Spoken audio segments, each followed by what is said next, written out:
Hello guys, तो welcome to our YouTube channel. आशा करता हूँ आप सभी अच्छे होंगे, अपना ख्याल रखने होंगे। तो दोस्तों, आज हम लोग हिंदी के कुछ इंपॉर्टेंट क्वेश्चन देखने वाले हैं जो इस एग्ज़ाम के लिए बहुत इंपॉर्टेंट हैं। तो चलिए बिना किसी देरी के स्टार्ट करते हैं। सबसे पहला हमारा क्वेश्चन है कि वाक्यांशों के लिए एक उचित विकल्प चुनिए। तो यहाँ पे एक शब्द दिया है प्रत्युत्पत्रमति। तो इसका सही अर्थ क्या है? ये पहली बात तो टफ थोड़ा शब्द है, तो आपको समझना थोड़ा कठिन होगा। तो प्रत्युत्तर से क्या आपको समझ में आ रहा है? उत्तर जैसा कुछ समझ में आ रहा होगा, लेकिन सही देखते हैं क्या। उत्तर ना देना ये सही है, मतलब उत्तर ना दे पाना, या फिर जो फिर से उत्पन्न हुआ हो उसे कहते हैं, या फिर जिसकी बुद्धि में नई नई बात उत्पन्न हो उसे कहते हैं, या जो तत्काल सोचकर उत्तर दें। लिखा है प्रत्युत्प, मतलब प्रत्युत्तर माने ही निकल रहा है कि तुरंत उत्तर देना। सिंपल सी बात है। तो जो तत्काल सोचकर उत्तर दे, क्वेश्चन पूछा और तुरंत उत्तर दिया, उसे कहते हैं प्रत्युत्पत्रमति। आगे देखते हैं क्वेश्चन दिया है पार्थिव का। पार्थिव आपको पता ही है, एक शब्द यूज करा जाता है पार्थिव शरीर। तो उसका मीनिंग क्या है जरा देख लेते हैं। जिसका संबंध मनुष्यों से है वो है पार्थिव, या फिर जिसका संबंध प्रथा से है, जिसका संबंध ईश्वर से है, या फिर जिसका संबंध पृथ्वी से है वो पार्थिव है। तो सिंपल सी बात है, जिसका संबंध पृथ्वी से है वो पार्थिव है, तभी उसे कहते हैं पार्थिव शरीर। पार्थिव मतलब ऐसा शरीर जो पृथ्वी से संबंधित है, जो इंद्र पर विजय प्राप्त कर चुका हो। सिंपल सी बात है, ये तो आप पढ़ ही चुके हैं। जो इंद्र पर विजय प्राप्त कर चुका हो उसे कहते हैं इंद्रजीत, ना कि इंद्रजय, ना कि इंदु, ना जितेंद्रिय। जितेंद्रिय मत लगा के मत आना, इसका मीनिंग वो नहीं होता है जो इंद्र पर विजय प्राप्त कर चुका हो। जो इंद्रियों पे विजय प्राप्त करे उसे जितेंद्रिय कहते हैं, या इंद्रजीत होता है जो इंद्र पर विजय प्राप्त कर चुका हो। उच्च कुल में पैदा होना, तो उसे क्या कहते हैं? कुलीन। सवर्ण आप मत लगा के आना, श्रेष्ठ मत लगा के आना, जो उच्च कुल में पैदा हो उसे कहते हैं कुलीन। आगे दिया निम्न वाक्यांशों के लिए उचित एक शब्द चुनिए। तो एक शब्द चूज करना है। तो आप देखिए क्या दिया गया है कि मसौदा। मसौदा आपने सुना ही होगा, काफ़ी बार पूछा भी जा चुका है। तो मसौदा माने विधेयक। जैसे एक मसौदा विधेयक लाना है संसद में, तो उसे मसौदा कह लीजिए, चाहे विधेयक कर लीजिए। जो मोक्ष चाहता हो उसके लिए एक शब्द बताइए जरा। तो जो मोक्ष चाहता है उसे कहते हैं मुमुक्षु।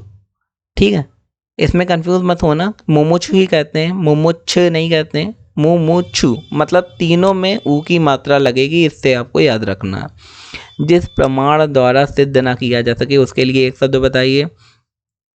भाई सिद्ध नहीं कर सकते तो क्या अप्रमाणित होगा, या अनुप्रमेय होगा, या अप्रमाणिक होगा, या फिर अप्रमेय?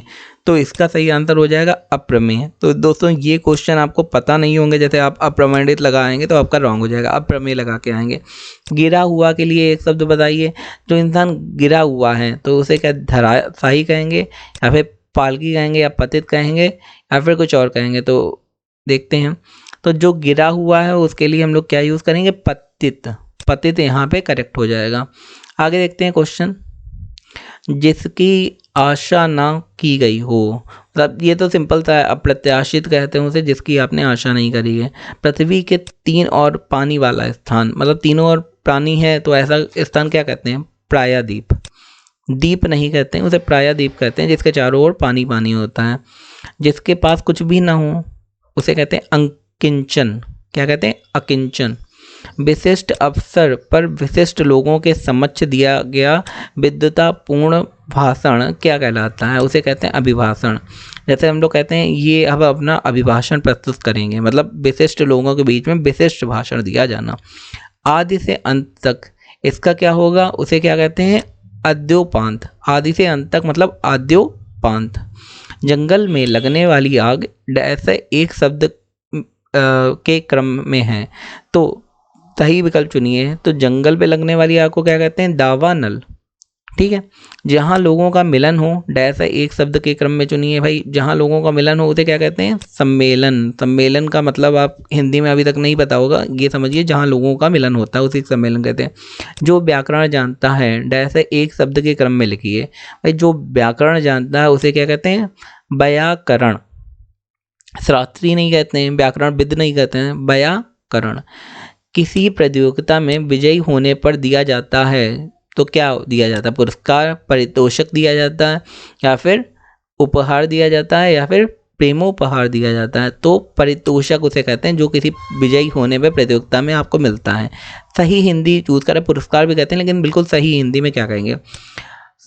सख्य भाव मिश्रित अनुराग को कहते हैं, तो वो उपयुक्त शब्द में तो चयन करिए, तो वो होता है प्रणय। ठीक है। कुसंगति के कारण चरित्र पर दोष लगना, भाई ये आपने पढ़ा होगा कि कुसंगति के कारण चरित्र पर दोष लगना उसे कहते हैं कलंक। जैसे नहीं आपने सुना होगा कलंक लगा दिया या कलंक लग गया। शस्त्र क्या है? डैश है, उपयुक्त शब्द का चयन करिए। शस्त्र आखिर हिंदी में कहते किसे हैं? वह हथियार जो हाथ में थाम कर चलाया जाता है उसे शस्त्र कहते हैं। ठीक है, आपको हिंदी में ये चीज़ नहीं पता होगी, ऐसा हथियार जो हाथ में थाम के या पकड़ के चलाया जाए। वह हथियार जो फेंक के चलाया जाए उसे शस्त्र नहीं कहते हैं। आगे देखते हैं, जिसमें संसार के प्रति मोह ना रहा हो, तो उपयुक्त में चाहे तो संसार के प्रति जिसके रोग नो नहीं रहता है, मोह, बीत रागी उसे कहेंगे बीत रागी, ना कि रागी।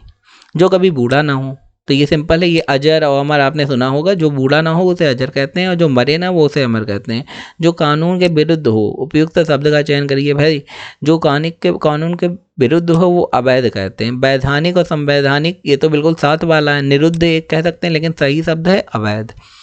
आगे, जिसके बराबर कोई ना हो, तो जिसके बराबर कोई नहीं होगा उसे क्या कहेंगे? अनुपम। क्या कहेंगे? अनुपम।